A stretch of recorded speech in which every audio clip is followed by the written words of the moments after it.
Baik, perkenalkan nama saya Andala Karin. Di sini saya akan melakukan pemeriksaan fisik pada ibu hamil. Yang pertama, kita melakukan pemeriksaan di bagian kepala. Kita lihat rambut ibu apakah mengalami rontok atau berkotombe. Setelah itu kita melakukan palpasi dengan menekan kepala ibu. Kemudian kita tanyakan kepada pasien apakah ibu merasakan sakit. Jika tidak, kemudian kita masuk di bagian telinga ibu. Kita melihat di telinga ibu apakah ada pengeluaran sekret atau tidak. Kemudian kita masuk di bagian muka ibu. Kita lihat muka ibu itu apakah mengalami pucat atau odem.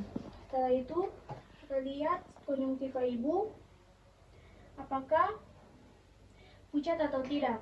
Kemudian kita lihat di sklera ibu apakah mengalami ikteros atau tidak. Kemudian kita masuk di bagian hidung ibu. Kita lihat apakah ada pengeluaran sekret atau polip. Setelah itu kita masuk di bagian mulut ibu. Kita lihat di mulut ibu itu apakah mengalami pecah-pecah, kelembapan, dan apakah ada sariawan atau tidak. Kemudian bagian dalam mulut ibu kita lihat apakah ada gigi berlubang atau karies. Setelah itu kita masuk di bagian leher ibu. Kita periksa kelenjar tiroidnya dan sambil menganjurkan ibunya untuk menelan. Ibu coba menelan, apakah ibu merasakan sakit? Kemudian kita periksa juga kelenjar vena jugularis dan limfe. Kemudian kita masuk di bagian payudara ibu.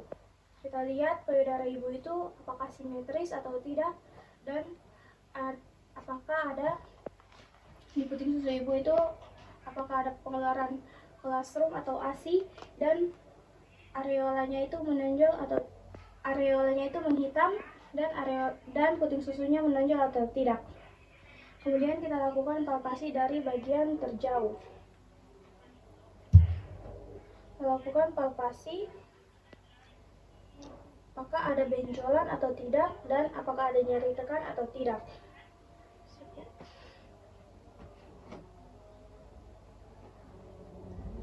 Setelah itu kita masuk di bagian abdomen. Kita melakukan Leopold 1, yaitu mengukur tinggi fundus uteri.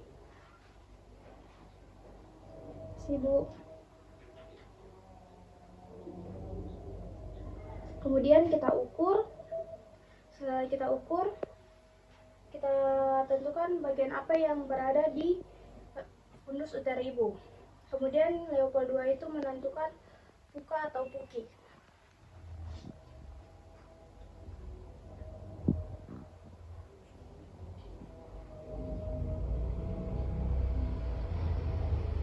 Setelah itu Leopold 3 menentukan bagian apa yang berada di bagian terendah janin. Setelah itu Leopold 4 menentukan apakah bagian terendah janin itu sudah masuk PAP atau belum. Jika masih bertemu, jika jari-jari masih bertemu, itu berarti belum masuk di pintu atau spanggul atau disebut dengan konvergen.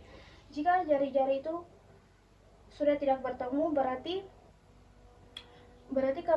bagian terendah janin itu sudah masuk di pintu atas spanggul atau disebut dengan divergen. Kemudian kita masuk di bagian ekstremitas ibu. Kita lihat kuku ibu apakah berwarna pucat atau kemerahan. Kemudian di bagian kaki ibu kita lihat apakah ada varises atau tidak. Kemudian kita palpasi apakah mengalami odem atau tidak. Setelah itu kita lakukan refleks Hammer, refleks patella. Setelah itu kita bantu ibunya untuk bangun dan menjelaskan kita menjelaskan ibu bahwa pemeriksaan sudah dilakukan. Setelah itu kita melakukan pendokumentasian kepada ibu.